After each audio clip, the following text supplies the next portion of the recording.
É isso aí, gente. Agora nós vamos ver nessa última aula os últimos momentos de vida de Jesus e também um pouquinho aí da sua ascensão, ok? Vamos lá. Jesus, ele carrega a sua cruz, mas ele é ajudado nesse trajeto. Eu não vou ler esse texto, até por conta de tempo, ele é um texto relativamente grande, tá? Mas um homem chamado Simão, ele ajuda Jesus a carregar a cruz, só que ao invés de eu analisar o texto, como eu venho fazendo com vocês, eu quero fazer algo diferente. Eu vou ler para vocês o relato de um médico sobre a crucificação.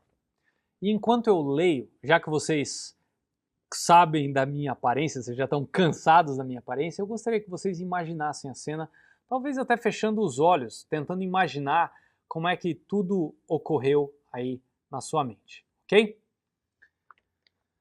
Os carrascos devem ter sido 2, um para cada lado, de igual envergadura.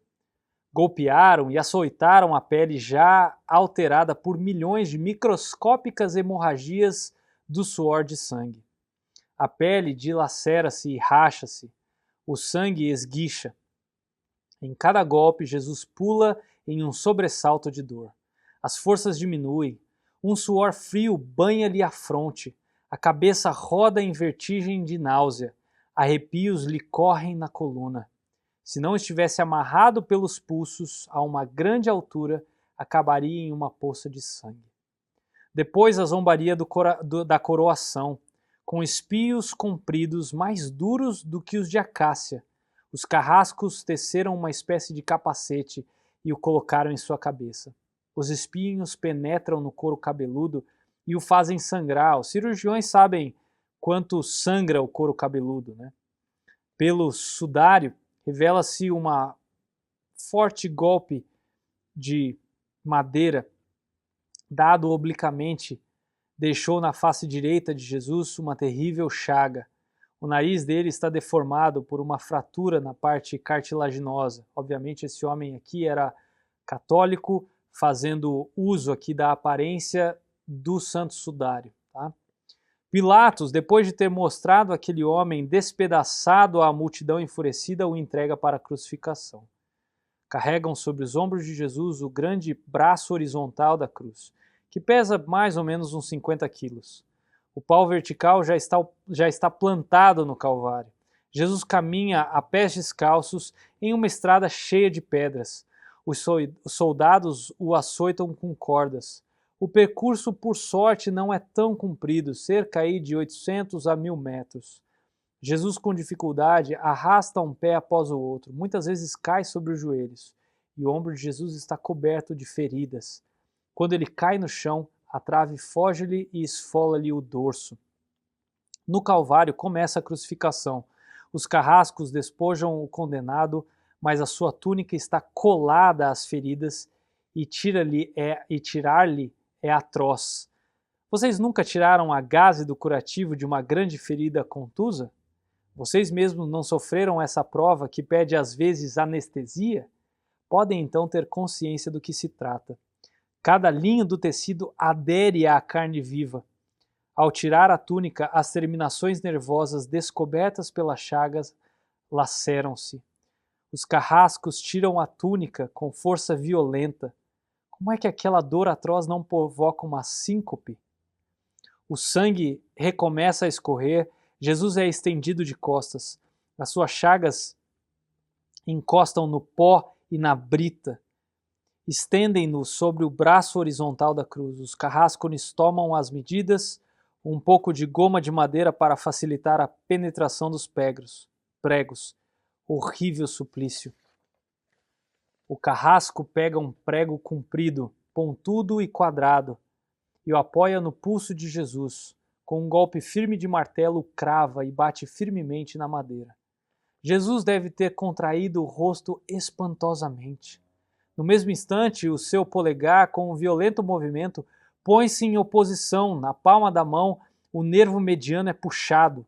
Pode-se imaginar o que Jesus deve ter experimentado, uma dor terrível, agudíssima, que difundiu-se nos dedos, repuxou como língua de fogo no ombro, fulgurou-lhe o cérebro. É a dor mais insuportável que um homem possa experimentar. aquela dada pela ferida de grandes centros nervosos, normalmente provocada por uma síncope, e faz perder a consciência. Em Jesus não, se ao menos o nervo tivesse sido cortado completamente. Ao invés, se constata muitas vezes, experimentalmente, o nervo foi destruído só em parte. A lesão do centro nervoso fica em contato com o prego. Quando o corpo estiver suspenso na cruz, o nervo se estenderá fortemente, como uma corda de violino tensa. A cada sacudida, a cada movimento, vibrará, despertando dores dilacerantes. Um suplício que durará 3 horas. O carrasco e seu ajudante seguram as extremidades da trave, levantam Jesus colocando-o primeiramente sentado e depois em pé, fazendo-o caminhar para trás. Põem-o em cima do pau vertical. Depois rapidamente encaixam o braço horizontal da cruz em cima do pau vertical. Os ombros da vítima se entregam dolorosamente sobre a madeira áspera. As pontas da grande coroa de espinhos dilaceram o crânio. A pobre cabeça de Jesus está inclinada para a frente, pois a espessura do capacete de espinhos lhe impede de encostar-se à madeira. Cada vez que o mártir levanta a cabeça, recomeçam as fincadas agudíssimas. Pregam-lhe os pés. É meio-dia, Jesus tem sede. Não bebeu nada desde a tarde anterior. A sua feição é tensa, o rosto é uma máscara de sangue. A boca está semiaberta e o lábio inferior começa a pender.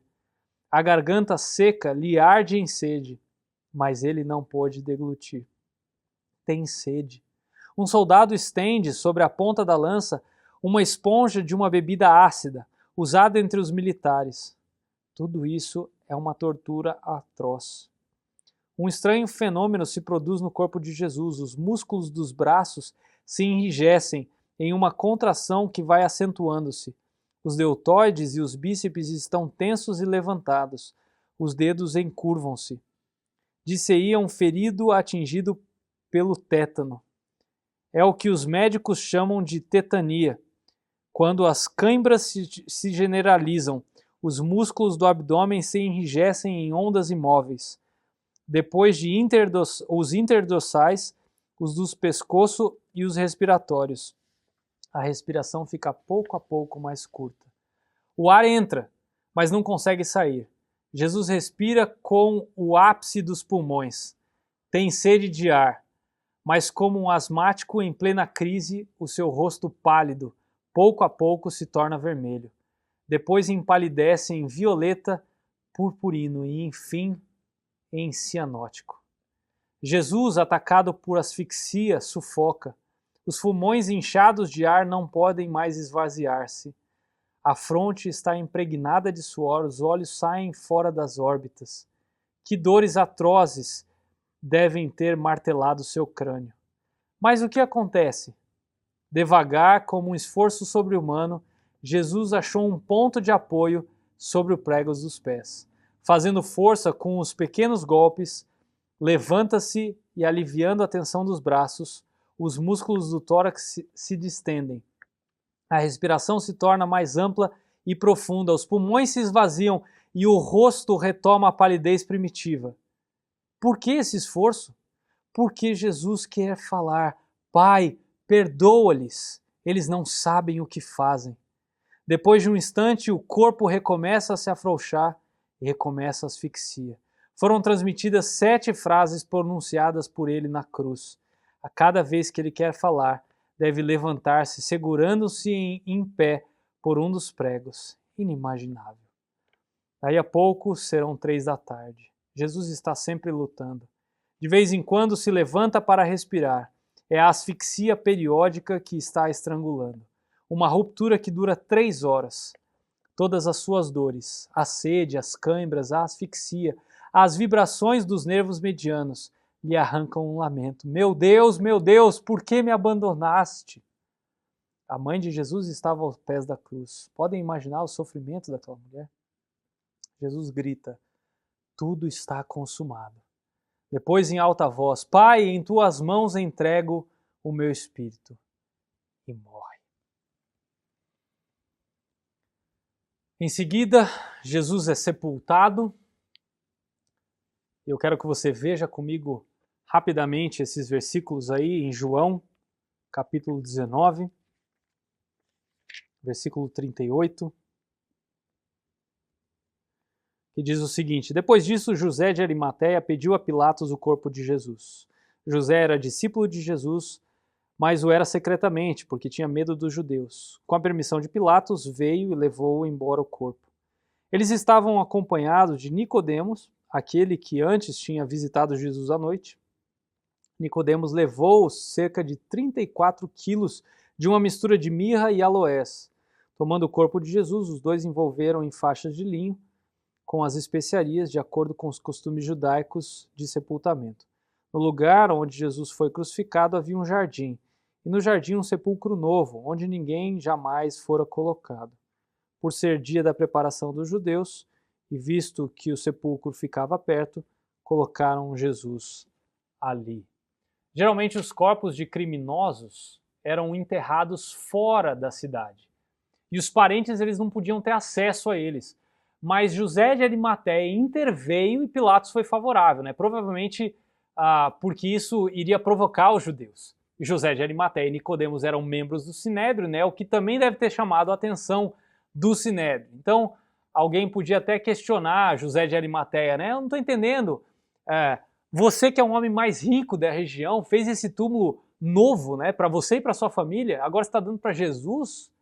E aí José de Arimateia provavelmente responderia, né? É só por um fim de semana, é rapidinho. E aí Jesus ressuscita. Antes de tudo, eu quero dar um presente só para vocês que são meus alunos, tá? Tem um vídeo que não está disponível para todo mundo, é só para vocês. Ele está aí na descrição dessa aula, tá? É o monólogo que o professor Carlos Oswaldo fez sobre o jardineiro de José de Arimateia. Ele usou o Evangelho de João para construir uma história a partir do jardineiro que Maria Madalena confunde com o Senhor Jesus, lá em João 20, versículo 15. Eu espero que vocês gostem, tá? Eu vou deixar esse relato de João para vocês ouvirem no monólogo. E eu quero ler com vocês aqui o que Mateus e Lucas falam da ressurreição. Olha aí, Mateus capítulo 28. Olha comigo aí, os versículos de 1 a 8. Depois do sábado, tendo começado o primeiro dia da semana, Maria Madalena e outra Maria foram ver o sepulcro. E eis que sobreveio um grande terremoto, pois o anjo do Senhor desceu dos céus e, chegando ao sepulcro, rolou a pedra da entrada e assentou-se sobre ela. Sua aparência era como um relâmpago, e suas vestes eram brancas como a neve. Os guardas tremeram de medo e ficaram como mortos. O anjo disse às mulheres: Não tenham medo. Sei que vocês estão procurando Jesus que foi crucificado. Ele não está aqui.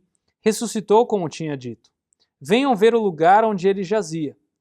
Vão depressa e digam aos discípulos dele: Ele ressuscitou dentre os mortos e está indo adiante de vocês para a Galileia. Lá vocês o verão. Notem que eu já os avisei. As mulheres saíram depressa do sepulcro, amedrontadas e cheias de alegria, e foram correndo anunciá-lo aos discípulos de Jesus. Isso é o que Mateus fala da ressurreição. Agora vai lá para Lucas, um texto menor aqui, finalzinho aí de Lucas, Lucas 24, olha os versículos de 9 a 11. Quando voltaram do sepulcro, elas contaram todas essas coisas aos 11 e a todos os outros. Aos que contaram essas coisas aos apóstolos foram Maria Madalena, Joana e Maria, mãe de Tiago, as outras que estavam com elas. Mas eles não acreditaram nas mulheres, as palavras delas lhes pareciam loucura. As mulheres, elas esperaram até depois do sábado para ir no túmulo, ou seja, domingo de manhã cedo.